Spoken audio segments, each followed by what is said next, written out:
Everyone and welcome back to our YouTube channel. तो finally उस film का announcement हो चुका है जिसका बॉलीवुड के हर फैंस को बेसब्री से इंतजार था। जी हाँ, मैं बात कर रहा हूँ शाहरुख खान और राजकुमार हिरानी की upcoming already announced film Dunki की। डंकी, ये टाइटल सुन के आप सोच रहे होंगे कि ये किस तरह का टाइटल है। आपको सुन के शायद समझ में भी नहीं आ रहा होगा कि डंकी का मतलब क्या होता है।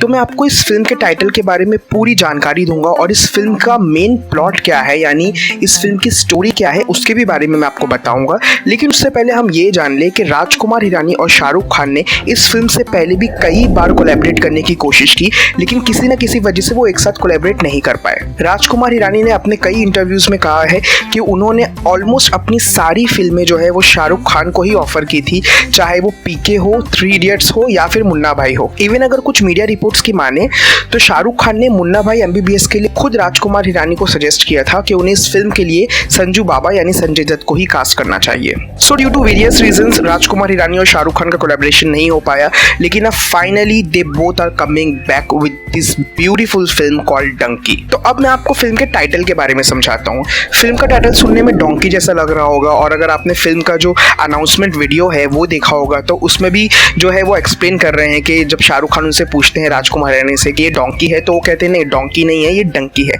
तो मैं आपको इसके पीछे की पूरी कहानी बताता हूँ। आप लोगों ने डोंकी फ्लाइट के बारे में सुना होगा, अगर नहीं सुना है तो उसके बारे में मैं आप लोगों को एक्सप्लेन करता हूँ। डोंकी फ्लाइट जो है एक इलीगल तरीका होता है किसी भी दूसरी बड़ी कंट्री में घुसने का।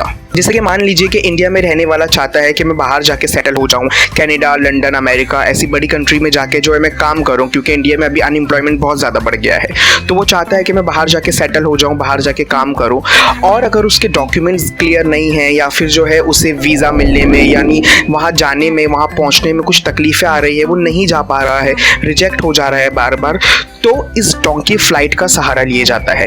डोंकी फ्लाइट में होता क्या है कि वो एक बड़े डेस्टिनेशन पे जाने के लिए, जैसे कि अगर उन्हें इंडिया से US जाना है तो इस दौरान जो है वो छोटे छोटे रूट से होते हुए जाते हैं। जैसे कि पहले इंडिया से दुबई जाएंगे, दुबई से फिर कहीं और जाएंगे, वहाँ से फिर कहीं और जाएंगे। तो इस तरह डिफरेंट डेस्टिनेशन की टिकट्स लेके और डिफरेंट वीज़ाज लेके जो है वो एक पर्टिकुलर डेस्टिनेशन तक पहुँचते हैं। लेकिन ये एक इलीगल तरीका होता है जाने का और इसमें बहुत ज़्यादा खतरा भी होता है। इवन अगर लोग पकड़े जाते हैं तो उन्हें जो है या तो डिपोर्ट कर दिया जाता है या तो उन्हें वहाँ के कानून के हिसाब से जेल भी होती है। तो ये एक बहुत ही ज़्यादा इंटरेस्टिंग टॉपिक है जिस पे राजकुमार हिरानी फिल्म बना रहे हैं और ये जो फिल्म है वो कॉमेडी और इमोशनल से भरपूर होगी। इसके अलावा इसमें थोड़ा बहुत लव एंगल भी होगा। इस फिल्म में पहली बार तापसी पन्नू और शाहरुख खान एक साथ एज ए लीड पैर होंगे। तापसी पन्नू एक बहुत बढ़िया एक्ट्रेस है, she is a brilliant actress. इसके अलावा अगर मैं सपोर्टिंग कास्ट की बात करूं तो कुछ मीडिया रिपोर्ट्स के हिसाब से इसमें बोमन ईरानी, मनोज बाजपेयी, विक्की कौशल, इन सितारों के भी नाम लिए जा रहे हैं and they all are really great actors. Rajkumar Hirani की जो फिल्म्स होती है वो सोशल ड्रामा पे बेस्ड होती है, यानी एंटरटेनमेंट के साथ साथ वो कुछ सोशल मैसेज भी देती है, which is a really good blend and I really enjoy the cinema of Rajkumar Hirani. यहाँ मैं एक और बहुत ज्यादा इंपॉर्टेंट इन्फॉर्मेशन शेयर करना चाहता हूँ कि अगर आप राजकुमार हिरानी का ट्रैक रिकॉर्ड देखें, यानी अगर आप उनकी फिल्म्स देखें तो उनका 100% रेशो है, यानी उनकी सारी फिल्में ब्लॉकबस्टर हिट हुई है।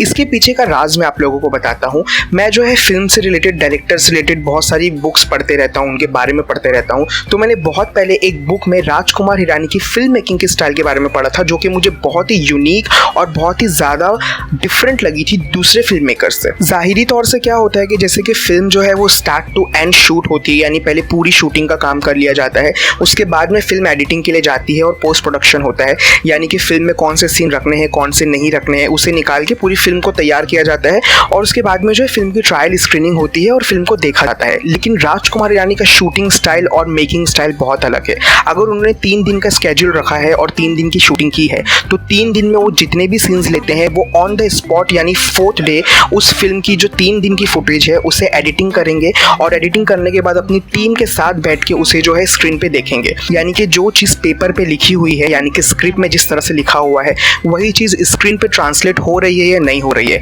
वो फिल्म उतनी एंटरटेनिंग लग रही है या नहीं लग रही है, जो इमोशन वो दिखाना चाहते हैं वो स्क्रीन पे आ रहा है या नहीं आ रहा है।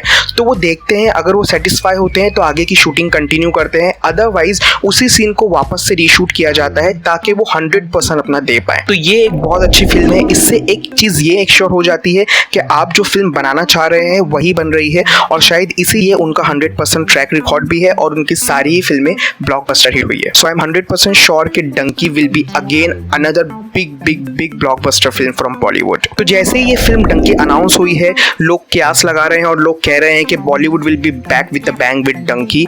इसके अलावा लोग ये भी कह रहे हैं कि ये फिल्म जो है डंकी शाहरुख खान और राजकुमारी रानी की सारी रिकॉर्ड तोड़ देगी और एक नया बेंचमार्क क्रिएट करेगी बॉलीवुड के लिए। So I am really excited because I really wanted this two great talent actor and director to collaborate. आप लोगों को इस फिल्म का कितना बेसब्री से इंतजार है? आप लोगों की इस फिल्म के बारे में क्या राय है? इस फिल्म के टाइटल के बारे में, डंकी के बारे में आपकी क्या राय है? वो हमारे कमेंट सेक्शन में मेंशन करके जरूर बताइएगा। वीडियो के अंत में मैं आप लोगों से रिक्वेस्ट करूंगा कि अगर आप लोगों ने हमारे चैनल को अब तक सब्सक्राइब नहीं किया है तो प्लीज हमारे चैनल को सब्सक्राइब कर दीजिए, बेल आइकन दबा दीजिए ताकि आप लोगों को नेक्स्ट वीडियो का अपडेट मिल जाए। Thank you so much and love you all.